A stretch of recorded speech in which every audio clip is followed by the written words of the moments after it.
এখন থেকে আপনার প্রিয় সিরিয়ালগুলো ফ্রিতে দেখুন এক্সক্লুসিভলি শুধুমাত্র সান নেক্সটে। এখনই অ্যাপ ডাউনলোড করুন।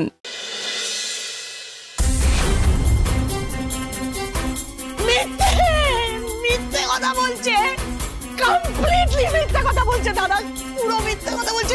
সত্যিটা কি? আমি বলছি তোকে এই সবটাই যে ডলি ওর কথা, এই যে এই শেখর মুখার্জির চক্রান্ত, এরা দুজনে মিলে চক্রান্ত করেছে। বলো বলো অদিতি সরকারকে যে তুমি সরিয়েছিলে, বলো সবার সামনে স্বীকার করো।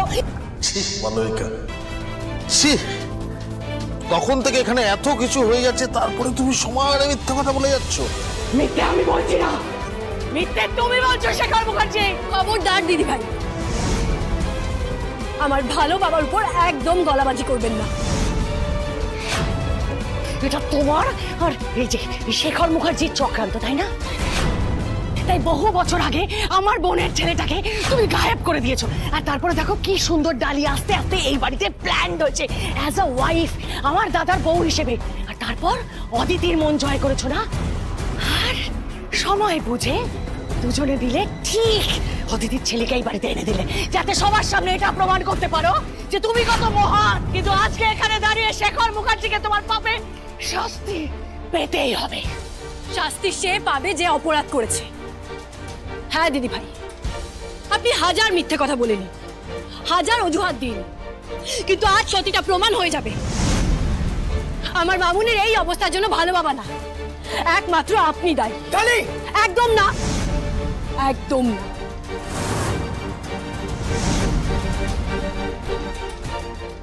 ডার্লিং, আপনি যা যা জানেন আমাদের সকলকে আজকে বলুন। পরিবারের প্রত্যেকটি লোক আপনার মুখে শুনতে চায় সত্যিটা কি, প্লিজ বলুন।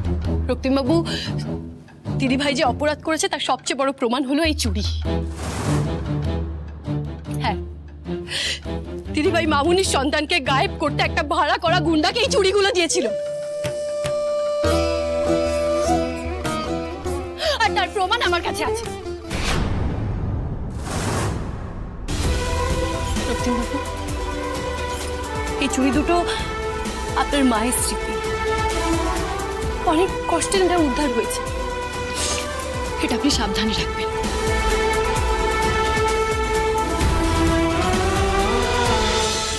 আমি চাইলে আপনার অপরাধগুলো এক্ষুনি সবার সামনে বলতে পারি, কিন্তু না দিদি ভাই, আমি আপনাকে একটা শেষ সুযোগ দিচ্ছি, নিজের মুখে সত্যিটা স্বীকার করুন। বলুন যে আপনার জন্য মামুনিকে এতদিন নিজের স্বামী সংসার সবকিছু থেকে দূরে থাকতে হয়েছে। মানি না তোমার কথা, আমি একদম মানি না। মিথ্যে কথা বলছো, আমি আমার বোনের ক্ষতি করার কথা কোনোদিনও ভাবতেও পারি না। কোনটা সত্যি আর কোনটা মিথ্যে সেটা আর কেউ না জানুক, আমি তো জানি দিদি।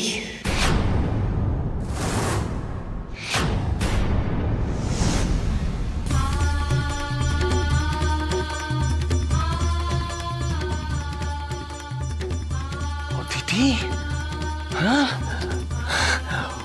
অদিতি, দাদা ভাই, তুই ভালো হয়ে গেছিস? ডালিমা, ডালিমা, অদিতি সুস্থ হয়ে গেছে। হ্যাঁ, আমাদের অদিতি সম্পূর্ণ সুস্থ হয়ে গেছে। হ্যাঁ ভালো বাবা।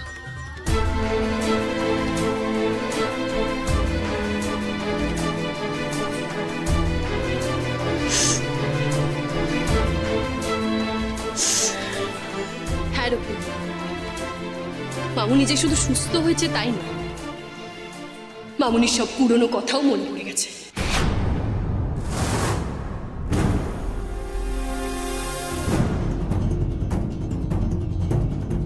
আমার স্মৃতি ফিরিয়ে দিয়েছে, আমার সন্তানকে আমার কোলে এনে দিয়েছে এই ডালি।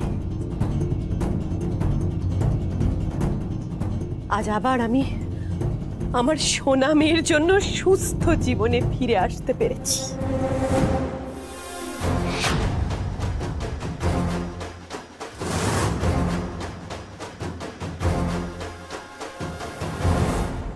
ডালি, আমার ভাষা নেই,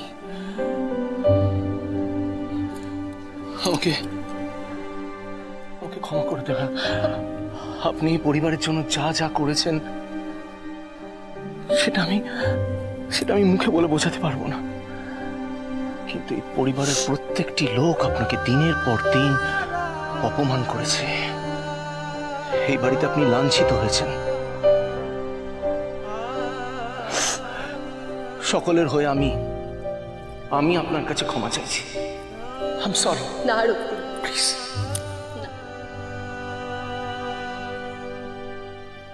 বিশ্বাস করুন, আমি না ভরসা রাখা আর ভগবানের কাছে প্রার্থনা করা ছাড়া কিচ্ছু করিনি। ডাক্তারের ওষুধ আর ঈশ্বরের কৃপায় মামুনি সুস্থ হয়ে উঠেছে।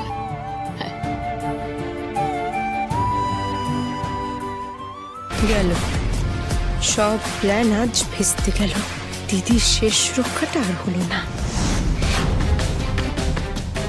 হে অদিতি, তুই যে সুস্থ হয়ে গেছিস আমি খুব খুশি হয়েছি জানিস।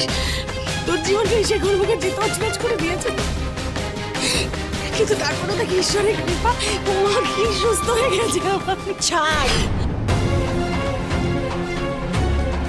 আর কত মিথ্যে বলবেন দিদিভাই, আর কত নাটক করবেন? না মানে আপনি কেন বুঝতে পারছেন না যে সত্যিটা সবার সামনে আসার ফাইনালি সময় হয়ে গেছে? মামুনি, তুমি নিজের মুখে এবার সবাইকে সত্যিটা বলো। ছাড়, বলতে দে আমাকে। যে শেখর মুখার্জিকে তুই দোষী সাব্যস্ত করতে চেয়েছিলি, সেই শেখর মুখার্জি আমার কাছে ভগবান তুল্য। সঞ্জয় না থাকার সময়টা দাদা আমাকে যত্নে স্নেহে ও বাড়িতে আগলে রেখেছিলেন। তাই নয় দাদা, আপনি আমাকে ও বাড়ির মুখার্জি বাড়ির ছোট বউয়ের সম্মান দিয়েছিলেন। আর আমার এত সুখ, এত সম্মান সহ্য হয়নি আমার নিজের দিদি মালবিকা দেব বর্মনের। তাই আমার কোল থেকে আমার সন্তানকে কেড়ে নিয়ে আমার মানসিক ভারসাম্য নষ্ট করে দিয়েছিল এই মালবিকা দেব বর্মন।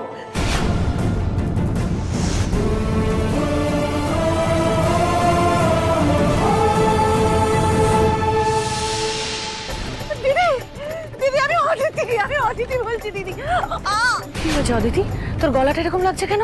দিদি আমার খুব খুব শরীর খারাপ করছে দিদি। আমি ও বাড়ি থেকে চলে তুই একবার শুধু তাই নয়, আমি যখন আমার জ্ঞান ফিরে পাই তখন আমি হাসপাতালের বেডে শুয়ে। বাবু, আমার বাবু কোথায়? বাবু বাবু দিদি দিদি তুই এসেছিস দিদি।